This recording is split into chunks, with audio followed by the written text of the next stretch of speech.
MrBeast está hasta la madre de que haya chingos de MrBeast.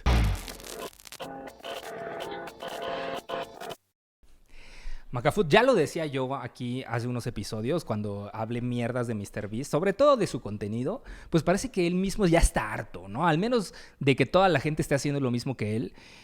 Tú y yo, mira, esto es una cosa que pocas veces creí decir, pero tú y yo creo que tenemos o coincidimos en este tema con MrBeast.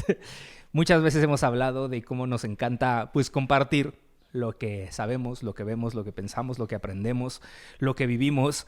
Y muchas veces nos hemos encontrado con que gente toma eso que decimos, pues con toda la buena voluntad, porque no es como que tú y yo estemos haciendo dinero de esto, no es como que estemos haciendo millones de views y seguidores a partir de esto, y lo monetiza, y lo replica, y lo dice, y lo vende en conferencias, que te hace cuestionarte, güey, pues debería haberlo dicho o no. No sé si pues por buena fe o no sé, pero al final te das cuenta que también hay gente que solamente está viendo de dónde mamar y pues si tú le das de dónde mamar, pues va a mamar.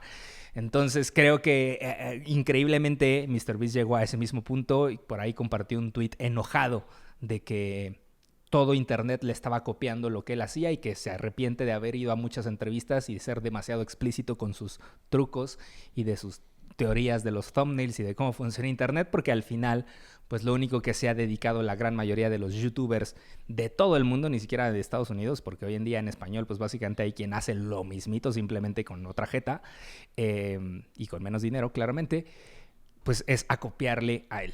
Aquí me parece que hay dos lecturas. La primera, la pasividad de MrBeast, porque como ya lo platicábamos, el primero que se ha encargado de no evolucionar, de repetirse una y otra vez, es MrBeast.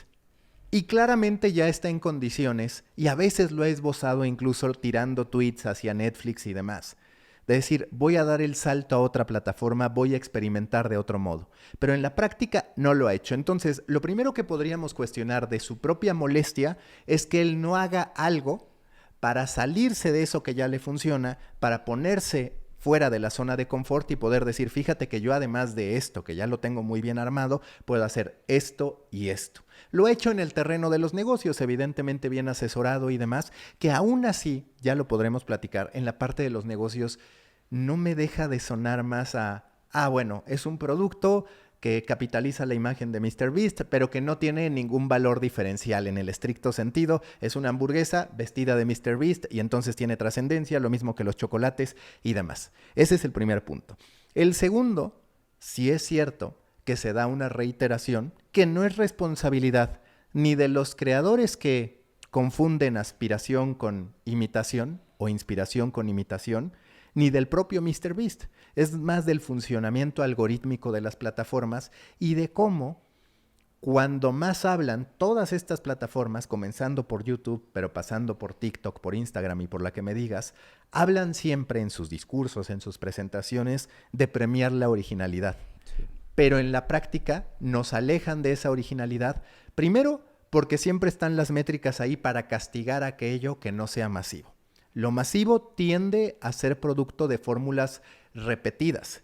Y por el otro lado también, pues el decir, a ver, dado que tú no tienes instalada una forma de hacer negocios democrática para distintos tipos de creadores, todos intentan tender hacia lo mismo, que es la masividad. Sí. Y esa masividad, ¿cómo se consigue? Pues muy posiblemente siguiendo las recomendaciones, las experiencias de MrBeast, que además entrega a otros que se ponen a estar creando contenido sobre eso que ya dijo MrBeast, que yo me acuerdo mucho, hace años en Expansión, todavía era la época de las revistas en su traslado a digital, había una vicepresidenta que me decía que había una máxima que era show, don't tell, muestra, no digas. Y sí es cierto que es un poco molesto y seguro te pasa, Faj, que hoy muchas veces por lo que te pagan es por decir. A veces ni siquiera tanto por hacer de, güey, oye, pues yo en lo que soy mejor es en esto. Sí, pero lo que más me interesa es que me cuentes cómo lo haces o qué haces. Bueno, entonces ahí nos tienes a todos repitiendo una y otra vez cómo hago y qué hago. El problema de eso es que entonces la gente lo toma como un manual, como una serie de recomendaciones que sigue. El creador que se la pasa repitiéndose, pues claramente pierde el factor novedad y los otros no terminan proponiendo nada nuevo porque estamos en esta dinámica de decir, la mejor manera de demostrar que estoy en un lugar, es decir, que estoy en ese lugar, en vez de yo seguir creando sabiendo que la gente se va a enterar de eso que yo hago. YouTube siempre te dice que para triunfar solamente tienes que ser tú mismo, pero sobre todo si te pareces mucho a MrBeast, parece, ¿no? O sea, como que creo que la tendencia de ser él y de copiar y de hacer lo que él dice, lo termina dejando también un poquito mal parado a él. ¿Por qué? Porque como dices, él ha sido de alguna forma quien se ha estancado en repetir la misma fórmula, que no es ciencia de la NASA. A ver, a quien MrBeast le da de comer con estas entrevistas y estos podcasts a los cuales acude no es a los youtubers, es a los güeyes que hacen hilos en Twitter de 40 fórmulas que sigue MrBeast para que las cosas funcionen, ¿no? Y abro hilo, y 40 hacks para hacer que tus... Esos a los que les da de comer MrBeast porque simplemente traducen lo que este güey dice y lo escriben. Y a Colin y a Samir hay que decirlo. Pero a los otros youtubers, pues, güey, yo creo que ni siquiera escuchan sus podcasts, solo ven sus videos y los replican tal cual. Si escucharan sus podcasts, y probablemente... ni quiere decir el thumbnail. Sí, si escucharan sus podcasts, porque probablemente... Ese es la gran tema de la disrupción. Quien más debería escuchar su podcast es quien está tratando de inventar lo que MrBeast debería de ser, pero que ya no, o que ya no va a llegar a ser, o que tal vez será en unos años, ¿no? Al final siempre se dice, ¿no? La innovación y la disrupción está en las orillas, no está en el mainstream. Y él está en el mainstream. Entonces todos están caminando al mainstream y quien desafíe eso es donde levanta una siguiente curva. Y que creo que quienes escuchan a MrBeast, yo personalmente escucho muchos de sus podcasts y por eso lo odio, porque me enoja como la facilidad y la tranquilidad con la que dice, no, pues nomás háganle así y ya, yo no le pienso y nomás haz, ¿sabes? O sea, como que el güey... Él ha sido muy explícito con cómo ha estudiado YouTube y lo fácil que lo resolvió y simplemente alimenta a YouTube. Y esa es su teoría, güey. Pues alimento a YouTube. ¿Qué quiere YouTube? Le doy a YouTube. Y está bien de vuelta, no voy a hablar mal de él. Pero creo que posiblemente el hecho de que digas, güey, me arrepiento de haber compartido mi fórmula porque hoy todo el mundo hace lo mismo que yo, pues habla que tu fórmula no ha cambiado en mucho tiempo, ¿no? O sea, creo que ya él tendría que estar, y vuelvo a lo que hablamos en el último episodio, estar en el punto donde él tiene la posibilidad de marcar la tendencia, de marcar lo que el algoritmo va a premiar, y entonces debería estar preocupado por innovar y encontrar nuevos formatos que en vez de quejarte porque ya alguien te copió los tuyos, güey, claramente te los iban a copiar, llevas 2 años haciendo exactamente lo mismo, pues ¿qué esperabas? Entonces no es culpa de los podcasts, no es culpa de que lo fuiste a compartir, es culpa de que pues llevas haciendo lo mismo y hay un chingo de gente que ve que te funciona y lo va a copiar. ¿Es cuestionable de la gente? Sí. Pero eso era natural, creo que no es algo nuevo, eso siempre ha pasado, ¿no? Es como si Apple se enojara de que Android le copia, güey, es lo mínimo que esperas que va a pasar, te van a copiar y hoy en día, bueno, Apple ya se espera más y les copia a ellos, justamente, tal vez cambiaron la fórmula en la que iba a pasar y decir, güey, pues a ver, innoven ustedes, veo dónde la cagan y ahora sí ya salgo yo con el bueno. Entonces, es un tema de iterar tu modelo y creo que MrBeast, como dices, no se ha preocupado por hacerlo, tal vez está creciendo, tal vez está haciendo otras cosas. Por ahí el otro día mandó un tweet que seguramente lo va a lograr donde dijo, hey, Amazon, Netflix, Disney, quiero hacer un show grande, ¿algún interesado? Lo va a cerrar sin pedos, ¿no? Y bueno, pero sí es cierto que está por verse si logra hacer algo más que el ritmo narrativo que ya le conocemos, porque muchas veces se corre ese tipo de riesgo cuando te encuentras con un creador tan metido en eso. Cortes rápidos, mensajes que sí, si va a traer eso a la televisión vertiginosa. Literal, o sea, es 2 opciones. O lo trae literal y solamente vamos a ver videos de YouTube en Netflix. Sí. O si va a encontrar algo nuevo, que yo esperaría, ojalá, por favor, MrBeast, házmela, en que vas a tratar de tomar lo mejor que llevaste acá y innovar y tratar de reinventar la televisión con todo lo que sabes del consumo digital. Pero bueno, creo que, te digo, no es de extrañarse que esto fuera a pasar. Creo que no es culpa de los podcasts, creo que es culpa de que sigue haciendo el mismo producto tanto tiempo. Y a los únicos que alimenta, te digo, los podcasts son estos gurús del Twitter con sus hilos inmensos, donde simplemente tratan de escuchar podcasts y escribirlos en hilos, y ahí engañabobos caen. Y a ver, te quiero preguntar, ¿hay un estancamiento ya no de MrBeast, sino de YouTube en términos de cómo se cuentan las historias? Porque cada vez más lo que vemos son reportes de, estas figuras de la televisión ahora se trasladaron a YouTube y están reuniendo audiencias. Sabemos perfectamente cómo funcionan los tutoriales, por ejemplo, que es de lo que la gente más consume en YouTube. Pero la verdad es que también se va haciendo cada vez más recurrente que la gente diga, yo prefiero ver el tutorial en TikTok que en YouTube, porque en YouTube se pasan 2 minutos diciéndome que recuerde darle clic a la campanita, que recuerde suscribirme, que gracias a mí están pudiendo crear contenido y demás. Es decir, eso en lo que YouTube era icónico pues poco a poco va perdiendo la magia. Te encuentras, sí, con el estilo MrBeast, muy práctico, de lo que no necesitamos mucho. Te encuentras con los tutoriales, que hasta cierto punto han ido perdiendo relevancia porque TikTok es más efectivo en materia de tiempo contra resultado. Y te encuentras, eso sí, con la televisión cada vez más trasladándose a YouTube. Es eso último. Yo creo que hoy se traduce YouTube a la televisión.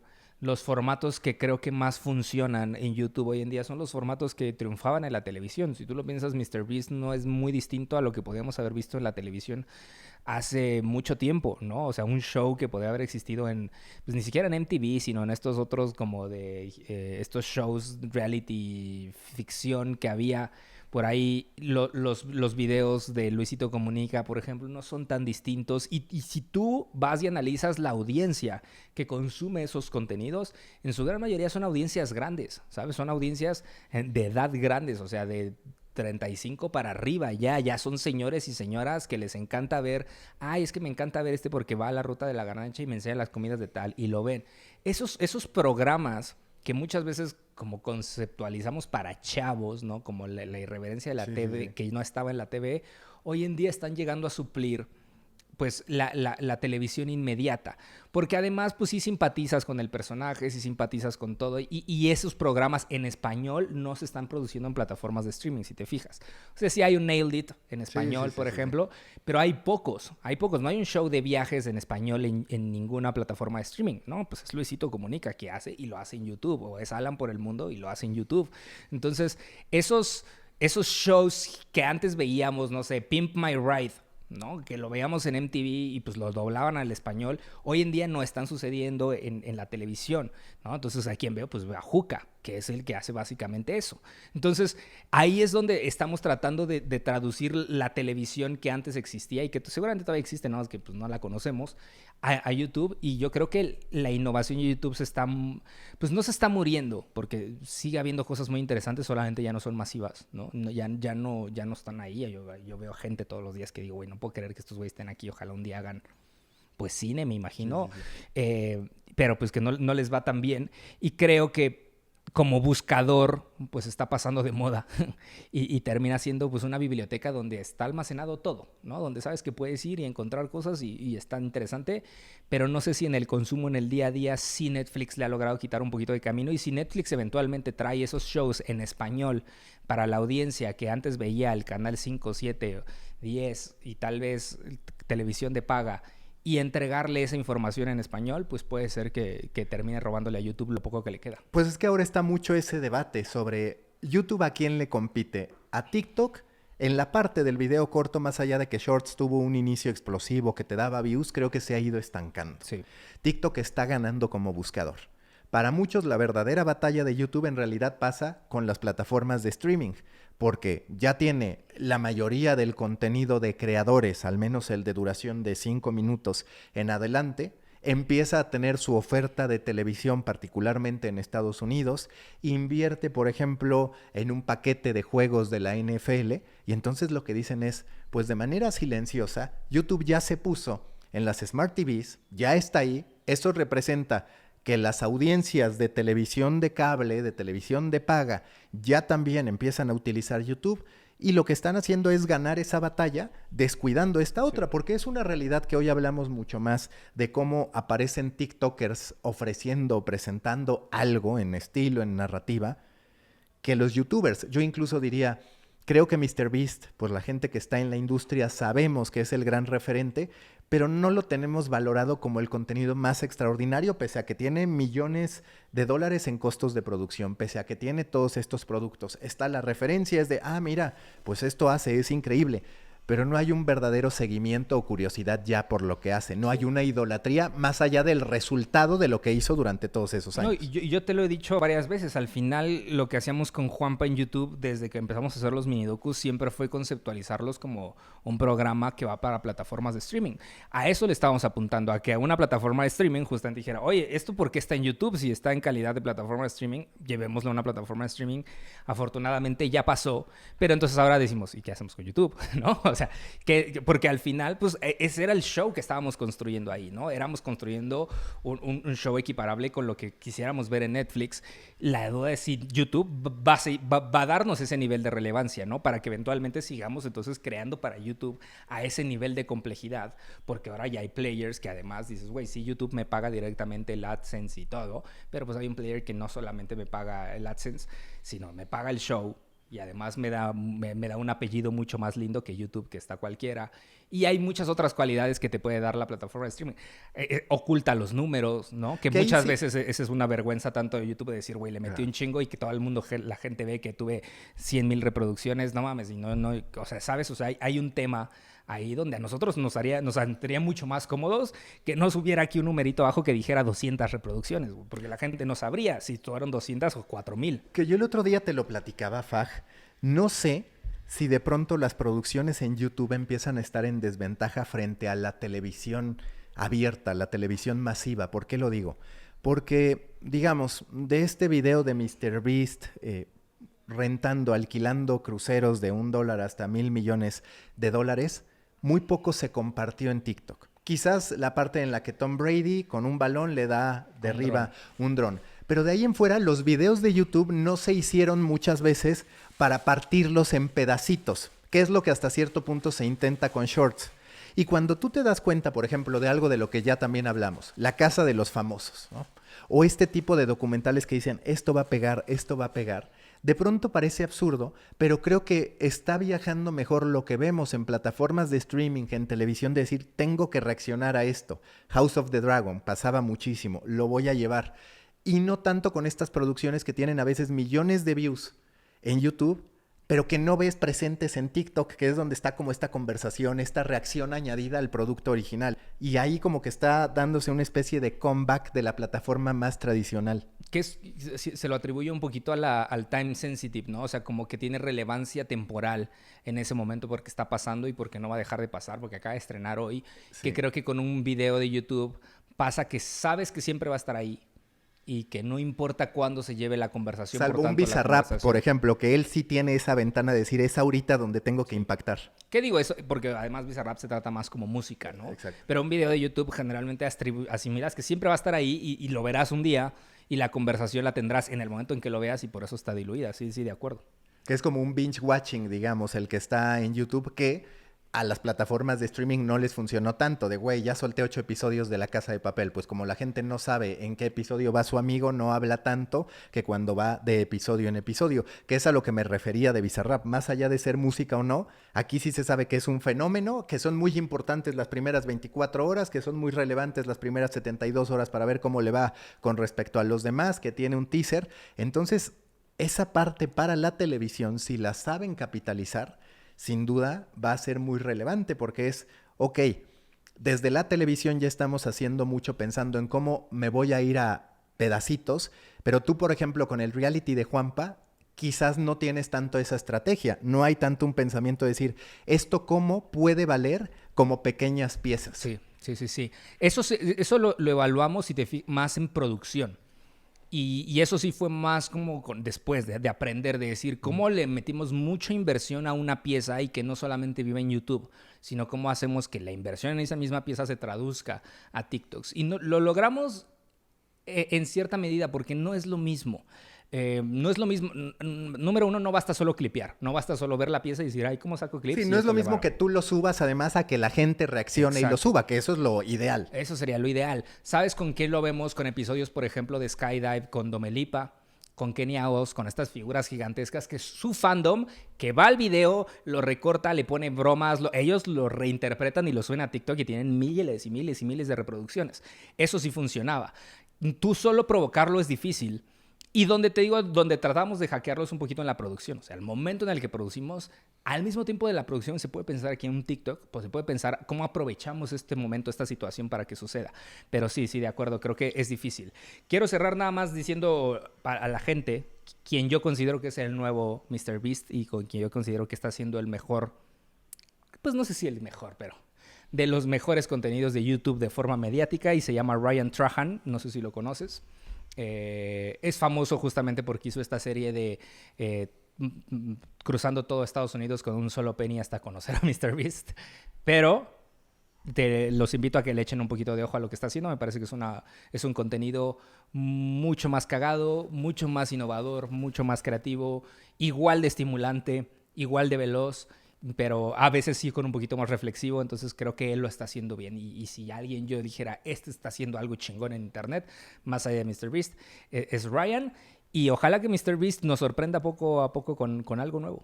Y desde el lado periodístico, Johnny Harris, que sigue haciendo sus videos, que yo tengo que decir algo, Faj. Ahí me pasa mucho que digo, me interesa, me engancha, pero no me quedo todo el tiempo que él pretende que me quede viendo esa historia. O sea, ya conozco sus estrategias narrativas y digo, está bien, me gusta la edición, pero quizás me exige demasiado para un tema que no está en mis prioridades. Sí, en ese sentido creo que pues su escuela lo hace mejor que es Vox, ¿no? O sea, creo que Vox sí logra todavía decirte, te lo voy a entregar en 7 minutos. Y tú, órale, va, me quedo, ¿no? O sea, me quedo para entender qué es lo que hace especial la animación del Spider-Man Into the Spider-Verse. Órale, te los regalo los 7 minutos. Pero 19, 20...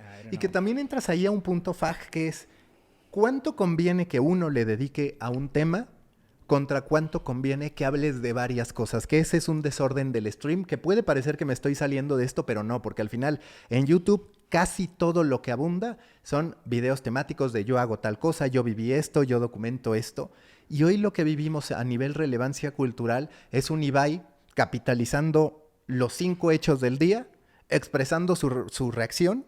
Esa reacción a veces las hacen 5, 10, 20 minutos si te gusta, pero lo importante son todos los fragmentitos que se hacen de todas las opiniones que tienen. Y eso pues también otra vez es el time sensitive del que hablas, que te pone en un debate de decir, hago una macroproducción o aprovecho lo que está allá afuera y doy algo muy poco producido, pero yo ya tengo una comunidad que va a hacer que lo que yo diga sea relevante. Exactamente. Lo que no es relevante es este show, así que aquí cerramos Macafoot. Denle relevancia. Ya el otro día Fajardo dijo que dinero es igual a multiplicar personalidad. Yo quiero explotar mi personalidad. Yo quiero salir del closet en lo que refiere a mi personalidad. De decir, no soy solo este. Puedo estar mucho más recargado, pero para eso necesito influencia, alcance, que derive en dinero. Todavía me falta mucho. Tiradero de beef, sabemos que nadie lo responde nunca. Nadie le hace... No, ya a veces hay comentarios, bueno, pero comentan lo que se les antoja. Se les antoja, así que pues yo voy a preguntar lo que se me antoja, chilaquiles verdes o rojos. Es Tiradero de beef.